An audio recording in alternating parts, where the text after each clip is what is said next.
Welcome to the Real Bible Rob podcast, and today we're going to talk about women and weapons. Are you intrigued? I thank you for joining me today, and I'm getting kicked off right now. I've had a few people ask, well, am I going to interview anybody in these podcasts? I will, but it's the holiday times, and I need to ask a few folks that I would really enjoy speaking with you. So that'll come.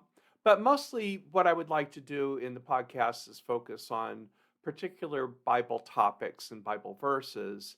Occasionally, we'll talk about theological issues, things about fundamentalism, apologetics, things like that, but mostly about Bible topics. So let's get started. So the reason why I said women and weapons is that's really the theme of Ephesians.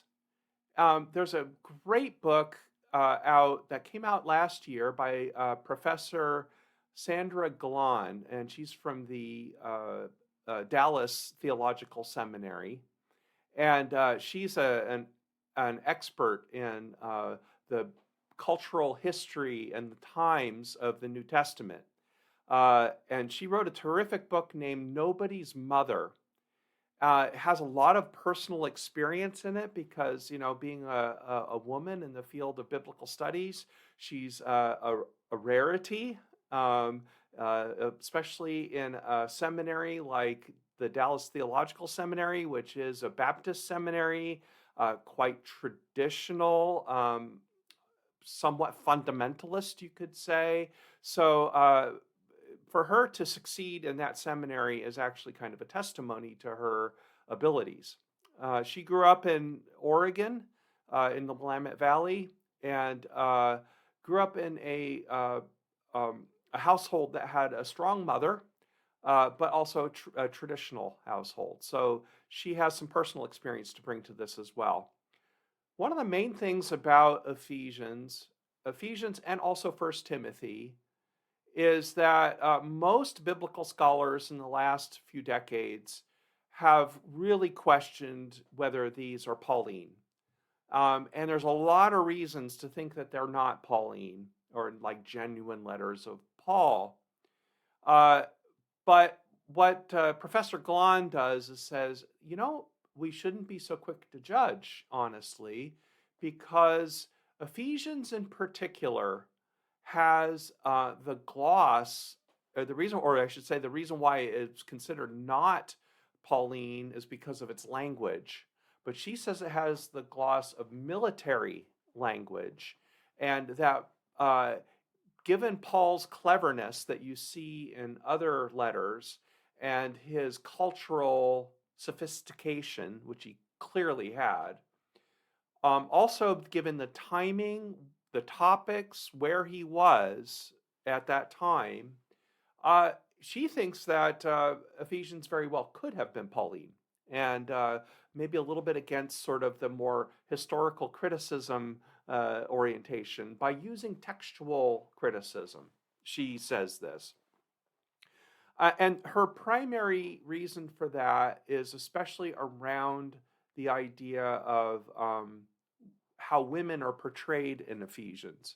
Now, Ephesians and especially First Timothy. Now, the First Timothy and Second Timothy are quite different, so we don't know if they're by the same author or not.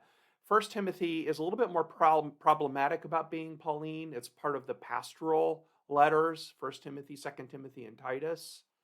But First Timothy is a credible, is at least credibly Pauline. And but the reason why these are important to kind of lump them together is because, first of all, they're all about Ephesus and where they take place. The pastoral letters and Ephesians, of course.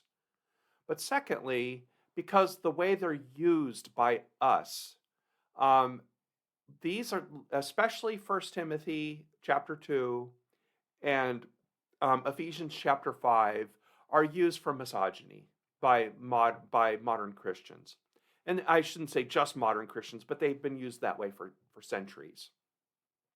So we've gotten an impression that Paul is a misogynist.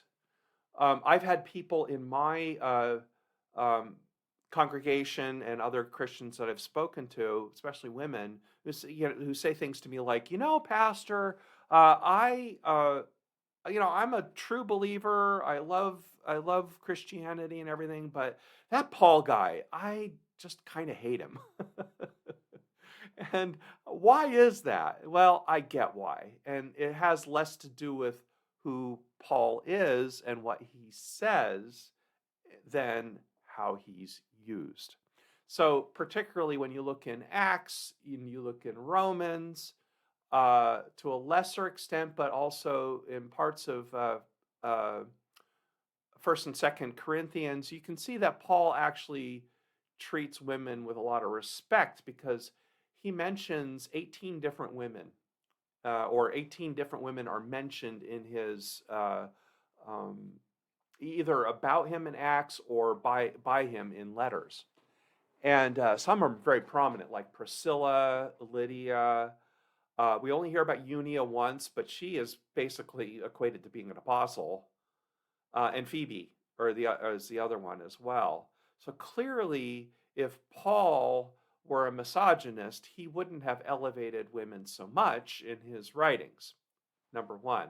Number two is there's a lot of research that's been going on about the time, and that early Christianity had a lot of women in it because early Christianity was a way for women to be freed from the bonds of this highly patriarchal Roman society, particularly widows. So there's some indication that, for example, Phoebe, who traveled to Rome, she probably wouldn't have traveled to Rome um, if she were married, because she would be under the purview of a man.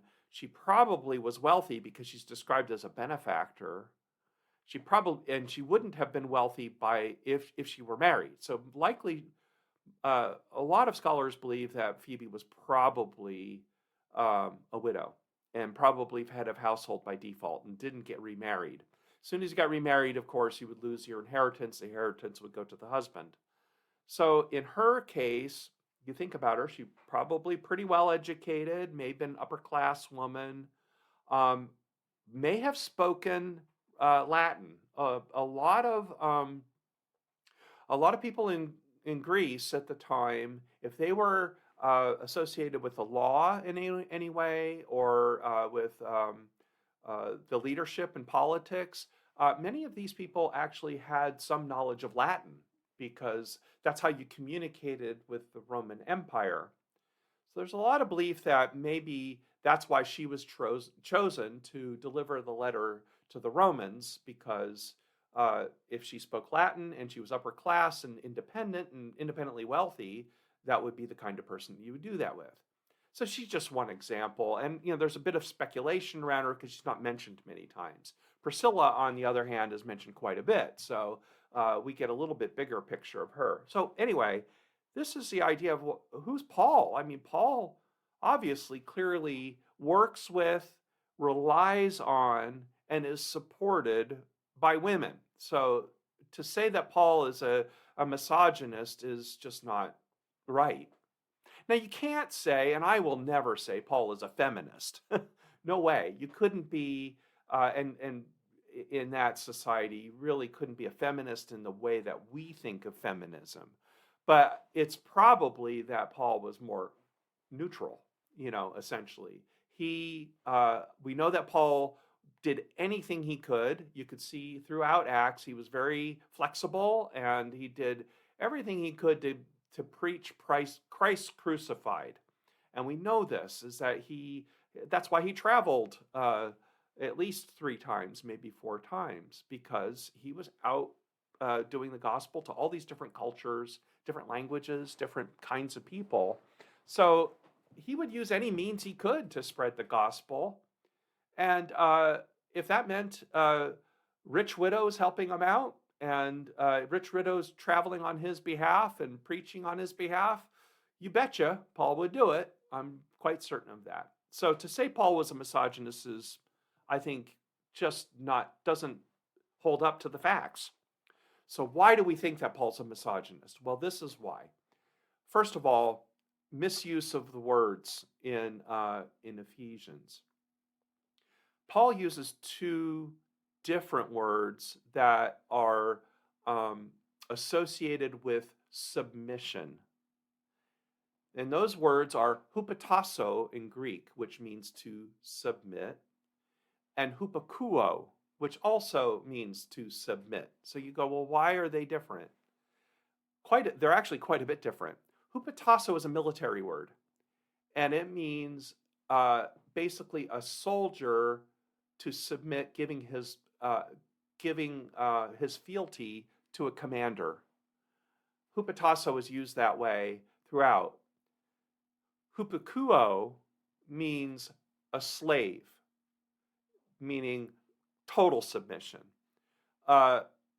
Children are described as having hupakuo type submission, whereas women and wives are hupotasso. So they're partners. And when you think about the fealty that a soldier gives to a commander, even in that society, even in Roman society, with hierarchy, it was still commanders, all good commanders know that they need the loyalty of their soldiers in order to be successful. Of course, not all commanders are good commanders, but all good commanders know that really well. You can't force people to fight for you unless they have some loyalty. You can try, but it doesn't work. Whereas hupakuo is involuntary submission. So hupotasso, voluntary submission. Hupakuo, involuntary submission. Hupotasso means loyalty. You have to have loyalty to be submissive in the hupotasso way. Hupakuo doesn't require loyalty because you have absolute control over the person. So slaves and children are hupakuo. Women and soldiers are hupotasso. This is really important because given the culture, the highly patriarchal culture that Paul was in and talking to people in, when you go to Ephesians chapter 5 and it talks about the submission of wives to their husbands, this is the kind of offering and partnership. So 521 is basically more a mutual thing. 522 is where it looks like maybe less mutual. The idea is that the honor of the man or the protection of the man was just considered normal. That the wife, in giving fealty to the husband, meant that she would protect his honor. So her business was about protecting his honor. His business was about protecting her, physically, providing for her and things like that. So while we may consider that unequal in our society, in that society, for Paul to use the word hupotasso for wives to their husbands is actually a lot more mutual than the greater society around them. And probably taken into our context, we would consider it virtual equality. And that's what we do. I think for the right things, is we tend to think that marriages are mutual and have equality of the sexes. At least most of us do. Of course, some don't, but most of us do. We certainly expect marriages to have mutual consent. It's illegal to be married without mutual consent in all 50 states, for example, and most Western societies. You can't force people to get married anymore. You used to be able to, but you can't. And same things, we believe in marital rape, for example, that there is such a thing, and that you can't force a wife to have sexual relations without her consent. that's illegal. So now, of course, in Roman society, those things didn't apply, but you can see the progress from that kind of a marriage in Roman society, which was definitely, in the Christian context, better than society as a whole, and that what we would consider today a good marriage in our context, better than maybe other societies, or at least the rest of society. We want the equality of women, and we want the consent of women. So that's how you can relate that, right? The next part of it is when you go to Ephesians chapter 6, there's lots of military language. There's lots of talk about, having the sword of righteousness and, or the shield of righteousness and so forth. And you go, well, wait a minute. What's all this about? Why would Paul use military fealty in chapter 5 and talk about defense in terms of and having shields and swords in chapter 6? Now, of course, again, these are kind of used improperly, in my opinion. Usually chapter 6 is used to say, to be defense of the faith, that I'm going to have my Bible as the sword, and I'm going to go out and fight the evil forces, the hidden evil forces, and do spiritual warfare. It's not exactly what it means, and it's not what Paul meant in that case. He's talking about, you notice it talks about principalities against principalities. Now this is code in Paul, and this is where Sandra Glahn talks about sort of the military language that Paul uses is a little bit of code in order to get through to the Ephesian people. Ephesus had the cult of Artemis, the goddess of warfare, the goddess, a very independent goddess, was in Ephesus, was highly revered. And she was also the goddess of childbirth and comfort in childbirth. So in Ephesus, by the standards of Roman society, especially compared to a Jewish man like Paul, probably seemed pretty darn feminist, those Ephesians, and maybe those women were a little out of control by being too much. I'll talk about that in a minute, but by talking in military terms and using the language that was familiar to the Ephesians, in that way, Paul could communicate to them without getting in trouble. If you look in Acts, for example, the cult of Artemis. Remember, there's a story about Paul basically being attacked in Ephesus for disrupting the business of the silversmiths in Ephesus. He was kind of upsetting the apple cart. If he spoke too openly by saying, Artemis is, don't worship Artemis, you need to worship Jesus instead. In other words, discounting Artemis, which was a very positive figure in Ephesian society, well, he would have just been run out on a rail, which he kind of almost was, or maybe kind of was. So he had to be careful with his language. And this is what Sandra Glahn says. It's just that by Paul adopting Ephesian language, which is also the reason why people think that Ephesians is not Pauline, he was able to communicate to the people and keep himself out of jail at the same time. So he compares Jesus to Artemis. He compares the protection of Jesus. He compares the submission of the church to Jesus in the same terms as the fealty of soldier to commander, or the fealty of wife to husband. So you can see how he's very cleverly using this language to communicate to a people that probably wouldn't have heard him, or probably would have rejected him if he didn't speak in this way.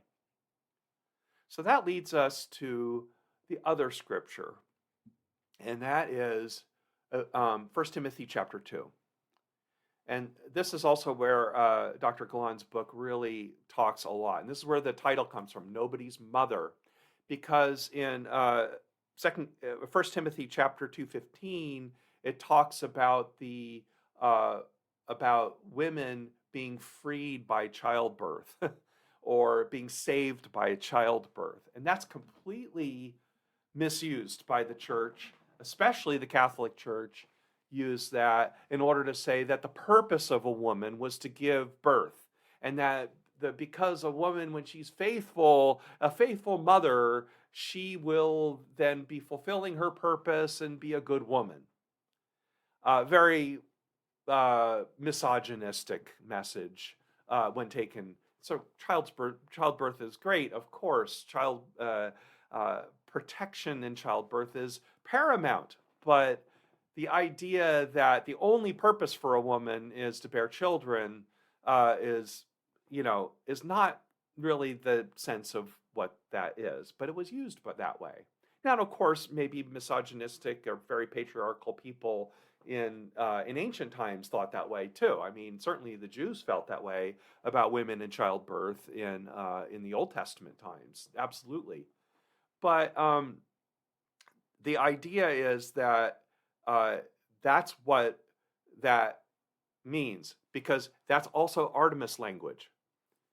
Artemis was the goddess of protection in childbirth. And that's what that verse, 1 Timothy 2:15, really means. It means you as a woman don't have to fear, because you'll be protected in childbirth just like Artemis protects you. You will be protected just like Artemis protects you. This is an allusion to Jesus being protector. That you can trust Jesus. You can take this positive image and positive figure of Artemis, and you can say, Jesus is like that too. And we see how Paul does that. I mean, he did it on the Areopagus in Athens. He basically says, hey, you have an unnamed God. You don't know who he is, but I do. I know who he is. That's the God I'm talking about. That's the God of Jesus. He's doing the same thing to the Ephesians.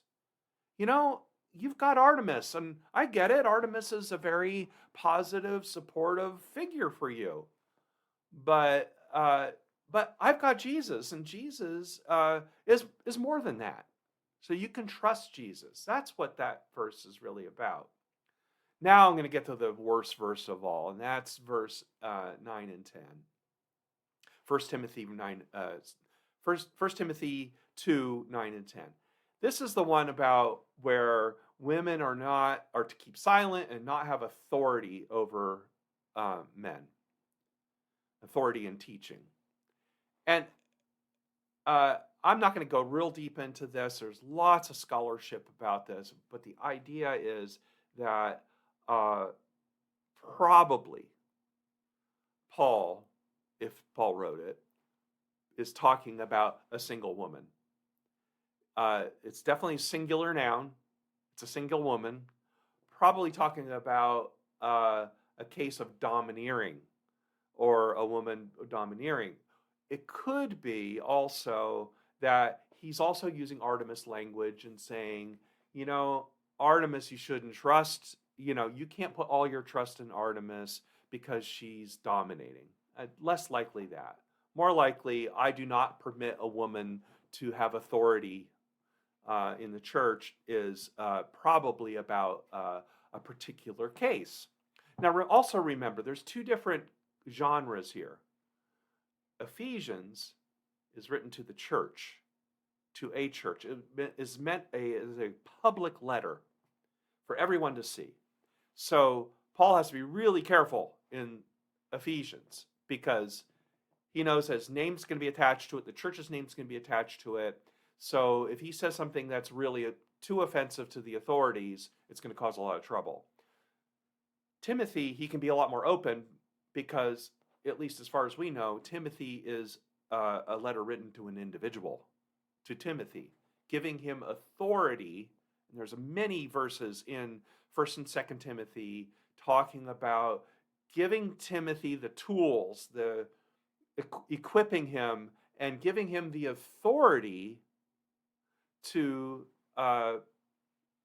be a minister, to minister to the people. Paul's authority, but also the authority of Scripture, as we read in 2 Timothy 3:16, for example. That's all about giving Timothy the authority of the Hebrew Scriptures and using that. So that's why we see the difference in language. But again, it's to the Ephesians. It's for the Ephesians in this case. And that's why, again, you really can't look at these verses to use against women and against women in leadership, because Paul had women in leadership. He used women in leadership. He talks about Phoebe is a deaconess, a deacon, okay, a leader. Eunia, because of a sleight of hand in the Greek, people will say, oh, well, she was just liked, the apostles thought great things about Eunia, or they even turned Eunia into a man by calling her Eunias, which is ridiculous. It's not, at all. The fact is that I think almost an honest reading and exegesis of the Greek is Eunia was an apostle, and she was considered an apostle. Phoebe was, Priscilla was considered a pastor. Her name is first. She talks like a pastor. She teaches. She's a teacher. She's a leader. So Paul is clearly working with using the authority, giving authority to women and supporting them. And even in the most, what we consider misogynistic, especially 1 Timothy chapter 2, but also 1 Timothy chapter 3 is used for this when he talks about the qualifications for leadership. And none of that in there precludes women from being leaders. People use it because they're masculine nouns. He uses a bunch of masculine nouns in chapter 3, but that's like you and me in English saying, well, all of mankind. Well, when you say mankind, we all know that means humankind. We don't use that terminology so much anymore, but we know, or that man does this or man does that. Up until, I would say, maybe 30 years ago or so, it was the common language that we would use masculine nouns to describe people of both genders. And that's what happens in Greek. Greek is filled with that. The word adelphoi means brethren, but brethren meaning men and women, right? An adelphos is a man. An adelphe is a woman, but an adelphoi is men and women. Adelphoi, the plural. So this is how these are misused. They're kind of cherry-picked, these couple of verses. There's a bad one in 1 Corinthians 14, 30, I think 36 through 38. I can't remember exactly, but you can find it there. Very misogynistic. Clearly not written by Paul. There's all kinds of scholarship about that. Probably was a marginal note written a couple centuries after Paul, or a century or two after Paul, and then somehow got into the text. There's a lot of examples of that. If you look at Dan McClellan's stuff, he's a public biblical scholarship guy. He talks quite a bit about this. But except for these couple of verses, you have no basis for excluding women from leadership and ministry. It just, you have to work really hard, and you have to basically rely on the misogyny of the Catholic Church to exclude women from leadership and ministry. So this is why women and weapons go together. Because talking in these military terms was how Paul communicated to the Ephesians, not only Ephesians, but mostly to the Ephesians, a militaristic society. Remember, Rome was a very militaristic society. Rome is like America, right? We're a militaristic society. We love the military. We celebrate them, don't we? And we rely heavily on them because we're the dominant military force in the entire world. Just like Rome. Rome is exactly the same way. They spent, uh, many more times what their budget to have a strong military, and they had the strongest military in the world for centuries, 400 or 500 years. So that's why it fits. That's why Paul uses these military words, if in fact Paul wrote these letters. Like I said, we don't know for sure. We never can, but that's what Sandra Glahn's hypothesis is. That's why we think that it wasn't written by Paul, was because of the way he used language to this group of people. So with that, I think that this is a good example of how we need to understand the societies that these are written to. I often say, I had a professor that said this, whenever you read Scripture, you always have to ask 3 questions to do good exegesis of Scripture. And that is, who wrote it? Not necessarily the individual, because we don't always know if something was written by the author that it was said, or whether it was what's called pseudo-epigraphic, which means written by another author in that person's name. Or in the case of, say, the book of Hebrews. We don't know who wrote Hebrews. We have a lot of speculation about who it could have been, but it's not signed, essentially. But it's not who the individual who wrote it, but what, where do they come from? What is their point of view? A Pauline letter comes from a Jewish man who was a Pharisee, who converted to Christianity and was an evangelist to the world. Okay, that's who he was. Number 2 is, who was it written to? So is it written to Ephesians? Is it written to the upper classes, the lower classes? Is it written to Jewish Christians or Gentile Christians? Was it written to who? This church or that church? And what their context was. And then the third thing is, what's the purpose? Why was the book written? Why were the Gospels written? Well, the Gospels were written to churches that needed to hear messages of encouragement after Jesus had been gone for, the crucifixion happened 30, 40 years earlier. First-hand accounts were fading. The apostles were dying or dead already. We needed to write things down for the churches. And that's why the Gospels were written. And they were written a little bit different depending on which church they were being written for. And that gives the purpose, is then, is it to spread the gospel? Is it to remind people? Is it to encourage people? So, for example, the book of Revelation, that wasn't written about future prophecy nearly as much as an oppressed people who were being really pressed hard by the Romans in the late 1st century in Western Asia Minor. These people needed encouragement. They needed somebody to fight for them. That's essentially what it is. It's a revenge story about, these people are treating me so bad, I need God on my side. We'll talk a lot more about Revelation in upcoming episodes. But so that's that background. Remember those 3 things. Who wrote it? Who was it written to? And what's the purpose of the writing? That's what you need to do good exegesis of any scripture. And that's what I believe that Dr. Glahn has done with Ephesians and 1 Timothy in her book.